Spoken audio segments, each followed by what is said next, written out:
Some viewers may find the following video disturbing. Viewer discretion is advised. Such rapes are performed.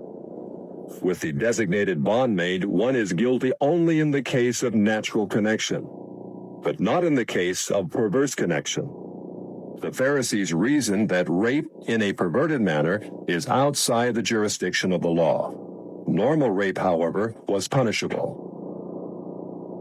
In Babylon, sexual perversion of every kind had been a way of life for millenniums. The Pharisees were deeply influenced by such practices.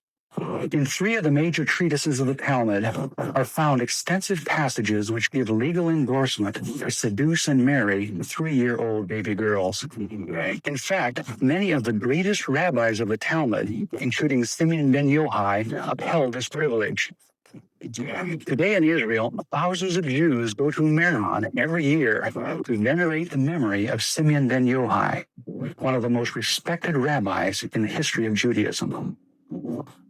In one of dozens of endorsements of child sex, Simeon ben Yochai said, "A proselyte under the age of 3 years and a day is permitted to marry a priest." Agreeing with ben Yochai, the great Rabbah said, "When a grown-up man has intercourse with a little girl, it is nothing, for when the girl is less than this 3 years and a day, it is as if one put the finger into the eye." The footnote to this passage says, "As tears come to the eye again and again, so does virginity come back to the little girl under 3 years." The same section confirms that sexual activity with small boys is in the same category. The intercourse of a small boy is not regarded as a sexual act. In addition to adulterers, Christ, in the story of the rabbis believed that if a woman would have sexual relations under the age of 3, again, she wouldn't, someone did with her, and let's say tore her hymen, it would it would fix itself, close up again, and reopen later when, whenever it would be. So that's the principle, okay? And maybe that's why it's connected with this idea that that's the age, because until that age, they assumed it would kind of fix itself up. I assume they didn't really know this from reality because it probably didn't happen very often. Ben Shalishanim, as though he would be 3 years old, meaning another way of saying minimum age is 3. Micah Mifli, what's the machlekes about? 9 or 3? Rav Savar called the Isei v'Sheichev, Isei v'Nishkav. Rav says, look, since Sheichev and Nishkav are rooted in the same pasuk, compare them. The same rule that applies to the initiator, minimum age 9 years old, applies to the Nishkav as well. He asked Dr. Hilberg how he came to the belief that Adolf Hitler personally issued the annihilation order. The doctor replied, Hitler's order was verbal, and thus no one knows the correct wording. It's one of the gaps in history, Hilberg said. Mr. Christie then asked for one single scientific report indicating that there were gas chambers. Dr. Hilberg said he didn't know of one. A recognized expert on the Holocaust today admitted there is no single report that showed the existence of gas chambers in Nazi concentration camps. Dr. Raoul Hilberg was testifying for the 3rd day at the trial of Ernst Zundel. Was there a report that anyone was gassed?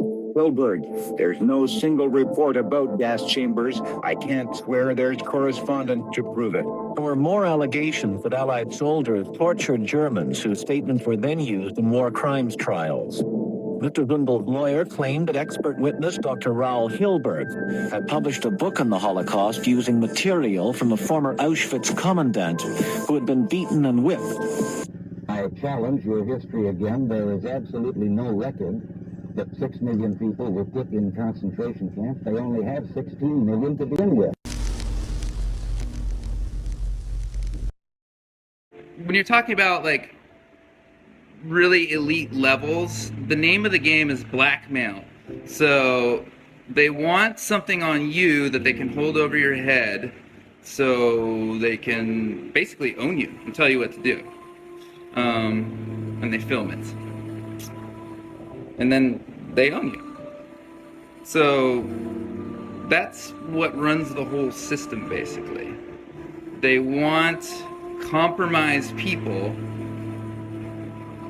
because they're easy to control. The top levels of wealth, of power, the very top levels. These people are just sick and psycho. Yeah, there is cannibalism. That's the higher you go, the more sick it gets. If someone like that is running a giant media organization, what are they going to say? What are they going to tell you? Are they going to tell you the truth?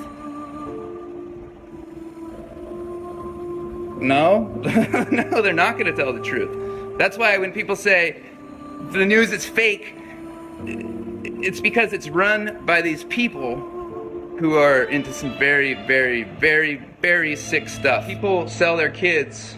They sell their kids for money. It's very fucked up. I want you to realize there's a bigger system of control. There's a bigger system of control that is at play, and I want people to open their eyes to it, because people don't want to believe, they can't believe that something so evil is happening, because most people are good.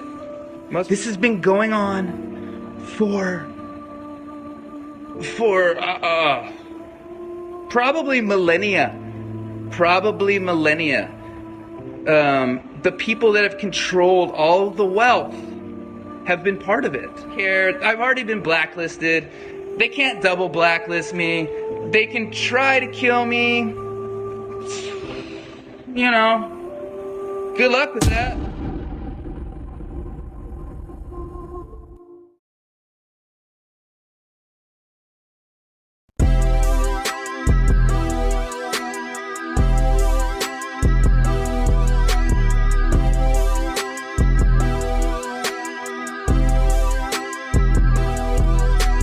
So what do you think about the use of artificial intelligence or lavender by the IDF in identifying Hamas targets?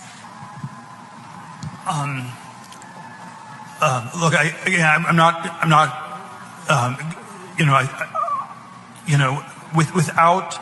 without going into all the I'm not on top of all the details of what's going on in Israel, because my bias is to defer to Israel. It's not for us to second guess everything, and I believe that broadly the IDF gets to decide what it wants to do, and that they're broadly in the right, and that's well,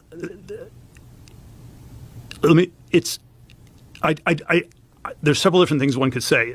Why are you being weird? We're not being weird. Well, I'm doing that weird thing with your face. Oh, we don't know what you're talking about. Okay, so any questions that you want to ask me, since you talk so much trash and you're finally face to face with Candace? Honestly, I'm an open book, so you can ask me anything. Are you pregnant? It is really cool meeting you, because I've seen you around forever, and I am a fan, believe it or not. Is that you being a fan, these clips? Is that you being a fan? I am, but look, I have a lot of strong feelings. I'm very opinionated, look, I think I give you your due as well. And if you watch all the clips, I do say a lot of nice things about you, so, no, but I really am. I think that you're tough. I think that you're real. I think that you're a little coy. You could be a little coy and you could be a little passive aggressive, but I kind of like that. I kind of like this. When you were debating that Rabbi Barclay, you kind of had this energy like, I'm going to talk to your manager. You kind of had this like, I can be a Karen sometimes. You kind of had this like, excuse me, I think I said the dressing on the side, kind of like energy. Fair. So I live for that. That's why I'm a Standis. That was the show that apparently you talked about me, where I think people started thinking that there was some coordination happening, and the clip was very funny, by the way. Thank you. Yeah. So, look, I'm a little bit of a mixed bag. I hope you don't think I'm just heaping trash upon you. Heaping dumpsters on you. Later. I think it totally was a flop. I think it was a total missed opportunity. And, and she texted me on Friday. She goes, she was bitching to me. We get in this big fight about it on Friday. I put out a tweet and I say, wow, she's copyright striking everybody.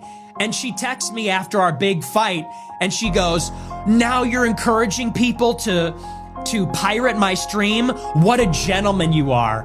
I said, all right, fucking enough already. I said, enough already out of you. I said, you got caught with your hand in the cookie jar.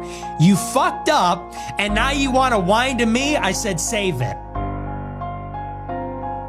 So, and she sends me this big thing on Friday. She goes, you're complaining about how it went. I guess I'm never going to do a stream with you again. I said, yeah. I said, hopefully not. I said, presumptuous to think I would ever want to have anything to do with you after that little fucking stunt. Unbelievable. So, anyway.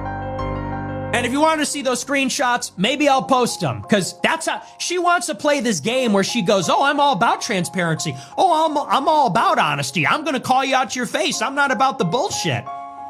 So, you want to play that game? Fine.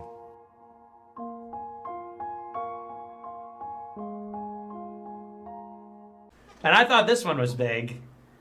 You know, Now look at this. Look at this. Somebody sent this to me. Look at this. Now this is a knife. This is a serious... Look at that. Okay? Wow. Look at that. Okay, look at this.